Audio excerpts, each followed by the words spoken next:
Today's topic is God and morality, why good people are divided by politics and religion. The Bible has this consistent moral instruction: hate what is evil and love what is good. Both are important. As for hating what is evil, it is wise to deal with the evil in yourself first before you try to deal with the evil in the world. As someone said, beware the person who wants to change the world but is uninterested in changing themselves. As for loving the good, we cherish and enlarge what is good in ourselves and in the world around us. So today I want to focus on loving what is good. As Paul urged, finally, brothers and sisters, whatsoever is true, whatsoever is honorable, whatsoever is just, whatsoever is pure, whatsoever is lovely, whatsoever is of good report, if there is any excellence, if there is anything worthy of praise, think on these things. In a nation of increasingly dangerous divisions, which divide families and communities and churches, we need to find ways to engage more constructively across partisan divisions. Such is the purpose and hope of today's sermon. One of the most helpful books I have read toward this end is Jonathan Haidt's book called The Righteous Mind: Why Good People Are Divided by Politics and Religion. Haidt is a moral psychologist who has used the research of moral psychology, moral philosophy, anthropology, and evolutionary psychology in his research about morality. Here are some of his conclusions. There are 6 moral foundations. Some people operate with one set of those moral foundations, and other people operate with other sets of these moral foundations. A problem arises when we think our set of moral values is superior to others. The 6 moral foundations are care, fairness, loyalty, authority, sanctity, and liberty. Let's look briefly at each of the 6. First is care, or care versus harm. It has to do with caring for the young and the vulnerable and protecting them from harm. Compassion is the foundational virtue, and when we feel this value violated, what we feel is moral outrage. The second moral foundation is fairness, or fairness versus cheating. Both conservatives and liberals value this moral foundation of fairness, but they tend to define it differently. Liberals tend to define fairness as equality.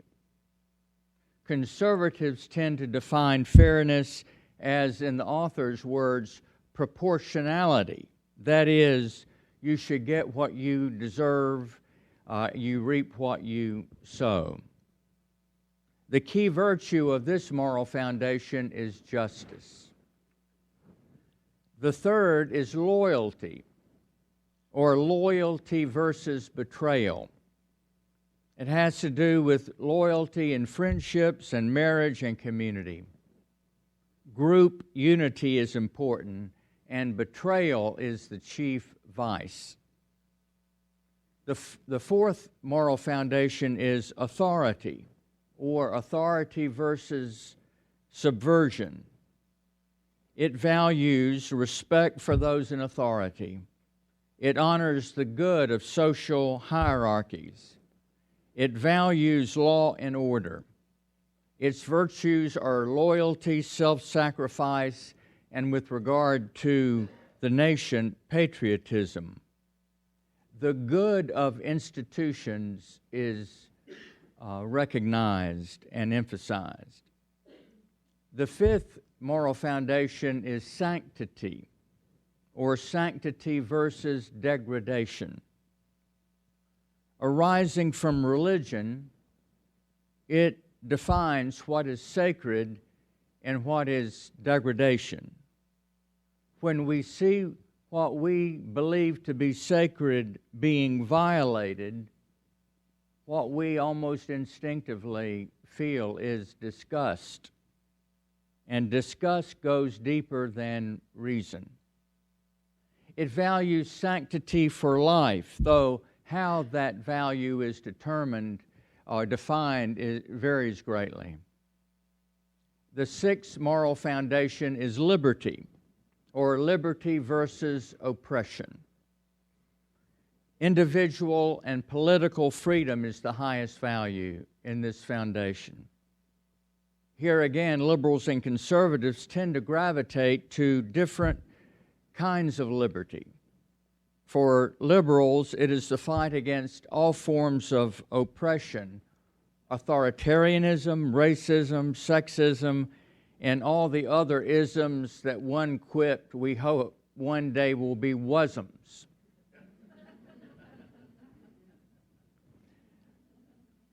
They fight for victims of social oppression.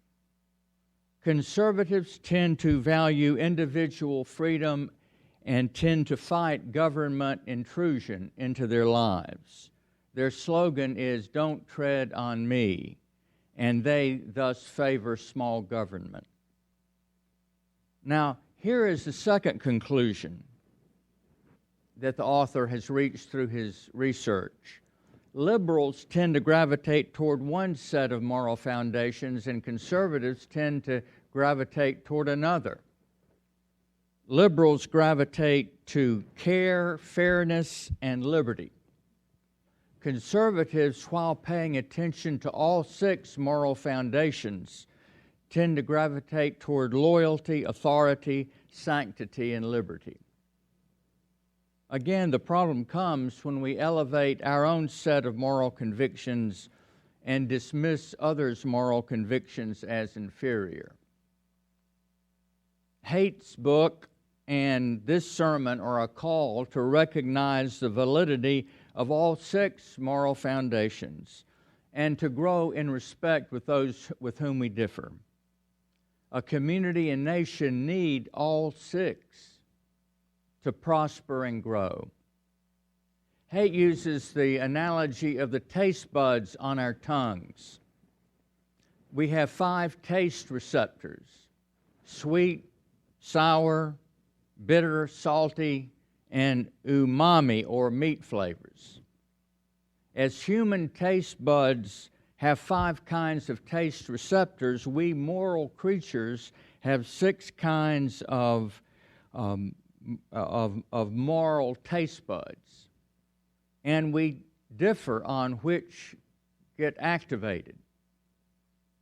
A good restaurant skillfully uses all of the 5 tastes to create a delicious meal.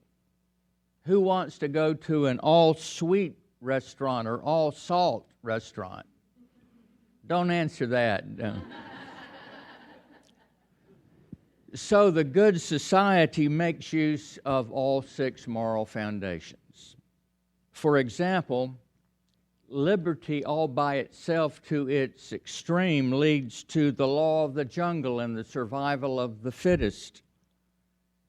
And equality all by itself to its extreme leads to an enforced equality, as in communism, and the stifling of human creativity and achievement. A third conclusion of the book is about human nature. The moral mind is divided. We are a rider on an elephant, and the rider tends to serve the elephant. Translated, the elephant are our moral intuitions, which are deeper than the reasoning part of ourselves. They can be as deep as our genes and the millennia of evolutionary experience.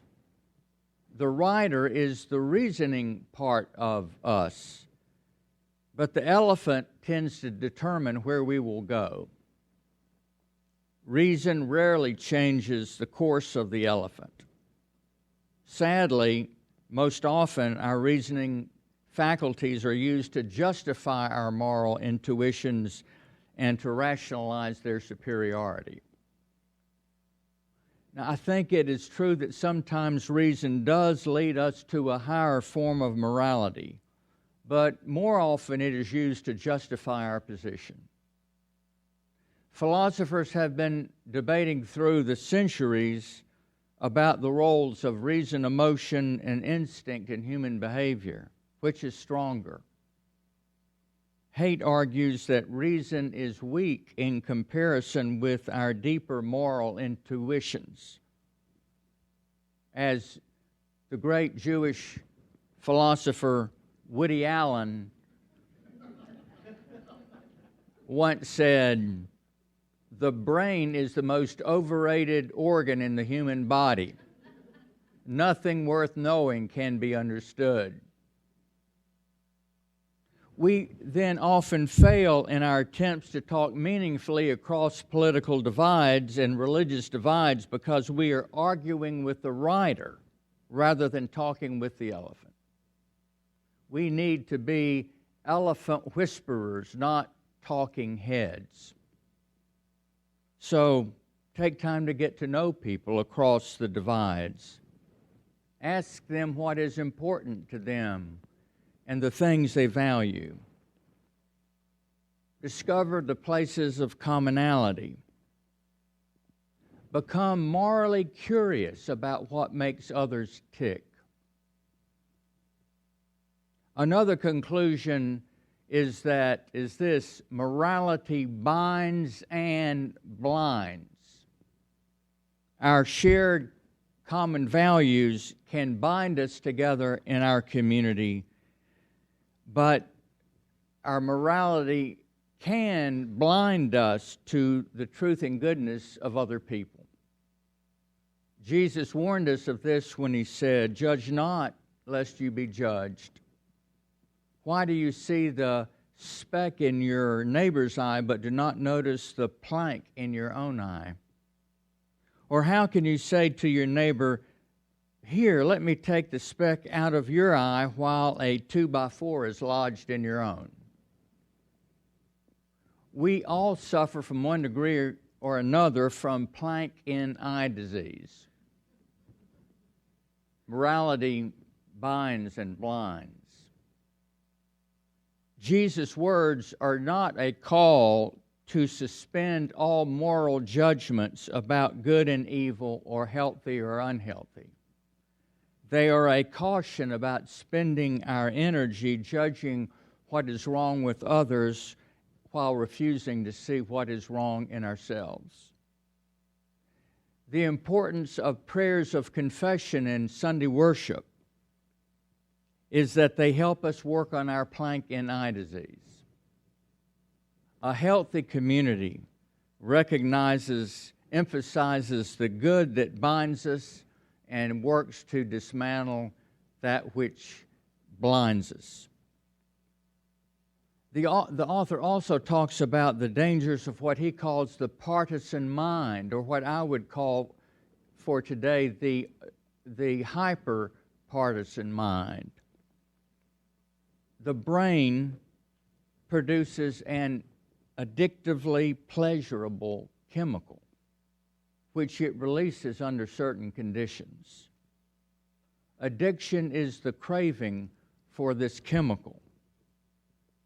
The hyper-partisan mind is easily set in motion and craves the pleasure of being right and the pleasure of clobbering those with whom we oppose. It produces a rush of pleasure. Hate brings with it a horrible pleasure. The hyperpartisan mind can be utterly destructive of relationships, communities, and societies. Anger leads to contempt, which takes us over. It divides us into camps. In our day, of course, social media helps excite the hyperpartisan mind. We now know that in 2016, Russia filled social media with images and messages designed to divide Americans. And there are Americans who are devoted to using social media for divisions and for the inflaming of partisan passions. So we must become better stewards of social media.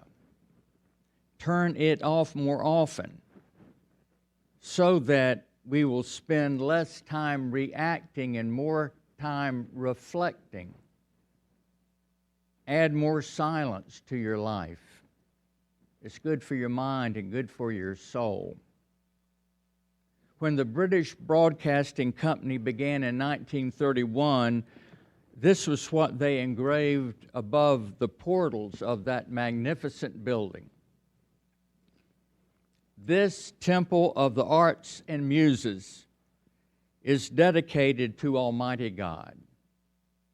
It is the founder's prayer that the good seed sown may bring forth a good harvest, and that all things hostile to peace or purity may be banished from this house, and that the people, inclining their ear to whatsoever things are beautiful and honest and of good report, may tread the path of wisdom and uprightness. Boy, how far away does that feel to us today? As to social media, Jesus' instruction bears repeating: be gentle as doves and wise as serpents.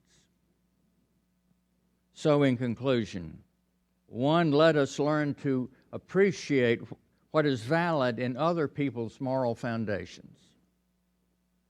Two, beware those who would hijack any of these moral foundations in order to divide us. Three, let us recognize that these 6 moral foundations are at their best when they are working together to build a good society. For example, we all need to balance the value of the individual and the value of the community. Obedience to authority is a good thing. It is a moral good, but it must be balanced with other moral values, lest it turn into authoritarianism. Loyalty is a moral good, but should a wife who is abused by her husband choose loyalty over life? Love of one's nation is a moral good, but the American flag can be used to promote values that are the opposite of what that flag stands for. Reverence for sacred things is a moral good, but terrible things have been done in the name of religion because the other 5 moral values are not honored. As Pascal said centuries ago, humankind never does evil so completely and so cheerfully as from religious conviction. All of which is to say, we need each other, and we need all the moral values we bring to each other to build a community and nation. Paul pictured the church as the body of Christ, in which every part of the body was important. You wouldn't want your body to be all eyeball, would you, he said, or all hand or all stomach. And he urged us to take special care of those less honored, often despised parts of the body. This applies to the set of moral values each of us brings to our community. Yes, God calls us to be passionate about our moral convictions and to act upon them. But at the same time, we must recognize and respect the moral convictions of others. As for Jesus, and every sermon must eventually get to him, even if it is the last sentence of the sermon, the foundation and fulfillment of all morality is love,